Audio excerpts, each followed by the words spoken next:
If you live in Evergreen, you already know that life with a dog here is just different. You're out on a beautiful hike and then, boom, a deer pops out. So, in this explainer, we're going to get really practical about finding the right dog trainer who actually gets what it's like to have a dog in this amazing mountain community. Right, it's not your average suburban dog walking scene. You've got busy trails, tons of wildlife, it's a whole other world. So this guide is designed specifically for those unique challenges and all the joys that come with having a dog up here in the mountains. So here's our roadmap. First, we'll talk about why mountain training is its own thing. Then we'll get into the nitty-gritty of trainer qualifications. After that, we'll look at the different kinds of training programs and then arm you with the best questions to ask. We'll finish up with some local rules and great places to practice. Okay, let's get into our first section. To really get why this matters so much, we have to look at what makes life with a dog in Evergreen so special. Think about it. You're on a trail and a whole herd of elk crosses your path. Is your dog going to come back when you call them? That's what we mean by practical goals. You need a rock-solid recall, a dog that doesn't pull you down a rocky path, and one who can chill out when you're walking around Evergreen Lake with all the crowds. So, how do you find someone who can help you with all that? Let's move on and figure out how to actually read a trainer's qualifications and understand their approach. You're going to hear this term a lot. Positive reinforcement. And really, it's simple. It's about rewarding your dog for doing the right thing instead of punishing them for the wrong one. It just makes learning fun for them, and honestly, it builds an incredible bond of trust between you two. Now, when it comes to certifications, you'll probably see a couple of common ones. Think of the CPD-KK as the trainer's written exam. It proves they know the theory. The KPA-CTP is more of a hands-on test. It shows they can actually apply that knowledge effectively. Both are great signs you're talking to a real pro. And on the flip side, here's what you want to avoid. If a trainer talks about using fear or intimidation, or if they rely on tools like choke or shock collars, that's a major red flag. Same goes for anyone who guarantees a quick fix. Good training is about teaching your dog what you want them to do, not just stopping a bad behavior. Okay, so you know what to look for in a trainer's philosophy.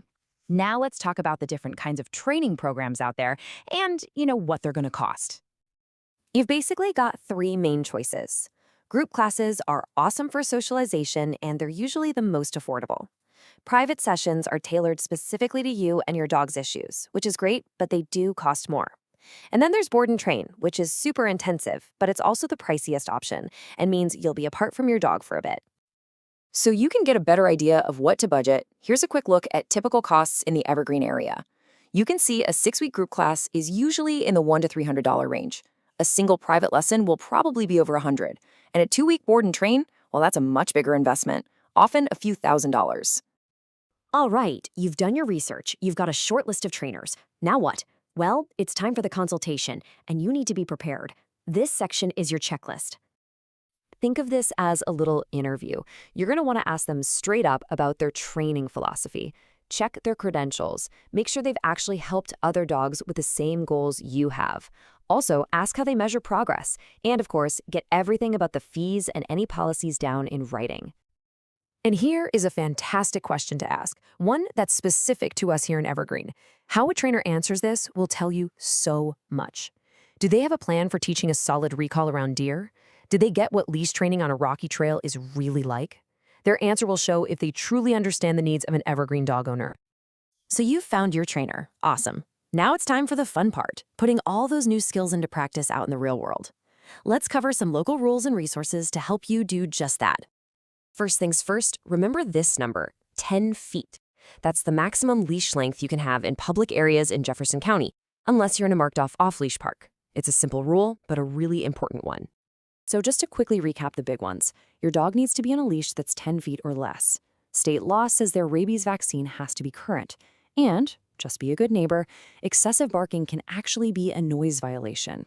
Good training helps you nail all of these with no problem. And when you're ready to practice, we have some incredible spots.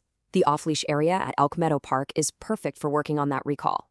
The trails at Alderfer/Three Sisters are amazing for practicing good leash manners. And for handling crowds, you can't beat the loop around Evergreen Lake.